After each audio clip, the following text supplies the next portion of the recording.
hablo aadin salaam soo dhawaada waa faloogeena jimcaha iyo qaadada jimcaha ma faantay maalmaha jimcada aan 5 saac warda ka soo kacada ilmintaan inta ka salaama kadib fadhiga ingiriiska soo dhaxgalay waxaan rabaa inaan hagaajiyo waa nadiif kaliya waxaan marmarinayaa iskoobaha aniga intaan jikada gelin waxa jeclahay horta guriyaha koow inaan soo bilaabo kadib unsigiisa caraftiisa wixiisa u dhiibay quraana iska soo shitay alxamdulillah kadibna jikadeeda yareedo xala hagaagsado nadiif ayada soo galay hilibkan waa hilib fresh waxaa ka rabaa maraq inaan ka kariyo oo marqiisana bariis ah ku kariyo ma faantay bariiska maanta karinayna waa bariiska kaaroodka aad u macaan badan yahay kadib kabsar caleen waxaa ku soo darsaday toon iyo basal soo jarjaray iyo waxaan ku dhaw wax yar oo cusbe iyo waxaa ku soo darsaday jahlin anaana soo jarjara ku soo darsaday waayo hilibka leen anaanta aad u jilcisaa sababtoo ah waqti ma haysanin kadib dabkeegiya soo shitay hilibkeegiya soo saartay hilibka markuu saan ku noqdo marqiisa aad iyo aad u macaan badan yahay fresh markuu yahay waliba markuu filinjeerkii ma faantin kadib basal soo jarjaray saliida ku soo darsanay maanta ma rabi inaan isticmaalo wax xawaaji la dhaho bariiskayga inaan u isticmaalo ma rabi oo xawaaji jaale waxyaabahaas yani jaale ka dhigdhiga inaan u isticmaalo ma rabi kadib bariiskeeni oo biyo aan ku soo rasaday hal saac oo meel iiliyaal waa soo qalajista ku soo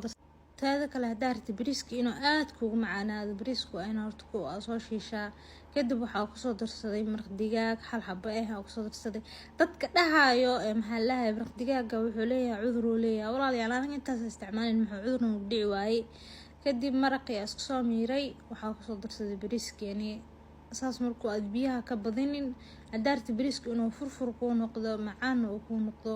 biyaha ka badin kadibna daboolkiisa soo saaray cabaar waxaan rabaa inaan ka aamuso kadib meeshan waxaa u imaaday hilibka waxaa ku darsaday soya sauce iyo xawaajiga hilibka loogu talagalay xawaajigan hilibka ku dhamacaan oo ka dhigaa lagama sheekeyn karo kadib bariis dhakabkiisa waxaan rabaa waxa dhan inay gudaha iska galaan kaaroodkana ku dhaa markii bariiska lagu shiilo iyo markii kor looga daro bariiska aad iyo aad u macaan oo wax laga sheekeyn karo hadal iyo huguntoona ma kara ku dhaa gabdho waa sirta kaliya bariiska kadib waxaa u imaanay hilibkeeni waxaan ku soo darsaday kabsar caleenta waa soo jarjaray ma soo tumin kadib waxiriisa isdhex gelinaya walaaqida inaan ka badiyo ma rabo kadib daboolkiisa dhakab ku soo siinaa waan ka aamusaa ma fahanteen daboolkiisa saaraa danahayga karaacanaya kadib basal waa u soo laabtay waxaan ku darsaday basal guduud soo jarjara basal guduud soo jarjara ku darsaday hadda waa kana wixii dhan way soo shiilmeen macaanka ku dhahay hilibka dhan jileec soofti bariiskeena waa kana waxaa ku soo darsaday meeshan sabiib waa ku soo darsaday iyo wax yar oo kalarka inaan ka badiyo ma rabo sababtoo maanta bariiskayga cadaanka u badan meeshan kaleetana basal waxaan ku soo darsaday wax yar oo saliid inta soo saaray dhuxul aan ku dhahay korka ka soo saaray carafta qaaca siriiska ku dhaa lagama sheekeyn karo guri dhan oo qabsana cuntada ma fahanteen kadib jibsiga soo saartay jibsigan saan dahabiga oo u yahay qurux badan yahay jibsiga ha gubina gabdho jibsiga saan dahabiga wada maqaayadaha xitaa wala saan uma kareen jibsi xun oo dhooqay dadku soo dhiibaan waa kana bariiskeena saan oo noogu soo baxay waan idin soo niyeystay maasha Allah kadib shaawar iska soo qaatay nafta loo raaxayna toobkadan waajika dhan waan ka soo dhamaanay gabdhaha halqasha idin sheega scrub meelaha ka soo gudgadinayso wallahi scrub-yadan wax ka fiican waligeey ma arkin ani aad u mahadsantii inta hada soo gartana bye aan aad u macaan badan ma fahanteen oo wax forna ma kaaga baahno inta sirta isku soo dardaraysaa waxa soo qaadanaya laba gasac oo qashada midna banaanku yaala midna filinjeerka ku jiray marka saas oo midna uu adkaaday midna oo dareero u noqday kadib waxa ku soo darsanaysaa 3 xabo oo farmaajo marka lama huraan waa baxdaarta ku darsan kartaa daarna iska diin kartaa kadib waxa soo qaadanay whipping cream ka meel kasta waa ka heli kartaa aad u macaan badan yahay maanta anagu wax sokor ma isticmaaleyno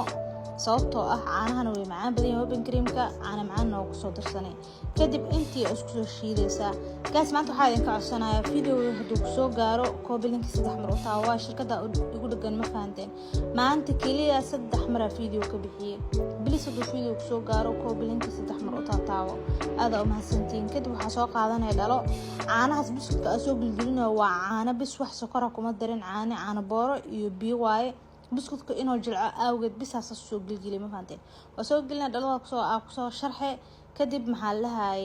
creamkaaga uu ku yaale ku darsana waxba ha kaaga creamka ka buuxi ani maxaa rabaa inaan sameeyo 2 dabaq bis inaan ka sameystaa rabaa kadib buskudka caanaha soo gelgeline saasa usoo saare saasa kusoo waday ilaa ay dhamaadka mafahanteen. waa wax yar oo simple aad u macaan badan marti hadda ku imaato uu ku anfaca mafahante wax dhibaato ma lahan yani jiki waxaasna ma galgalaysid. kadib qaybta kore qaybta dhexe markaas saas buskudka uu soo safnay kadib haddana kareemkii kor ooga shubay ilaa ay ka buuxsanto kareemka hana iska adkeena hadda cabaar makiinada ku shiidid wuxuu noqonaa uu ka adkeena. gabdhaha ay soo qorayaan maxaa lahaayay makiinad la-aan ma shiidi karno gacantaada baa ku samaysan kartaa hasdhibayn ma fahantay. kadib waxaa soo qaadanaa chocolate-ka oo powder-ka oo sokorta ku jirto waxaa kusoo qasay biyo kusoo qasay kadib decoration yiri Soomaaliya yani oo soo sameeyay fahantay inaan ku qurxiyo bisaaro sababtoo aan cilaan saaradna miihi sida adi haysatid u samaysanaysaa hasdhibina laha afaarahan. kadib saas marka u soo sharaxid waxaa samaysanayna buskudkeeni oo noo yaala hadaayato wax ku samaysanayna soo burburinay ma fahantay kala u qaadanay waa soo jijibinaysaa dhinacyada saas oo soo safay afarta geesa qabane buskudkii saasa ugu soo safaysa adi wax yar waxa ka rabnaa bis inaan ku quruxsano decoration-ka muhiim waaye sababtoo wax qurxinaaba intaas waa ma fahanteen. macmacaankan walahi ma dhib badno kor markii laga fiirino waxa loo maleynaa wax dhib badan quruxiisa markaa aragtid laakiin wax yar oo iska easy waaye la xabo buskuda soo qaadanay still qurxintii la marooya ma fahanteen. labada xabo buskudka midna geeskaan ka saar midka geeskaan kale to flinjeerka hal saac amal ugu jiray marka soo bixinaysa macaanta badan oo soo bax bye bye.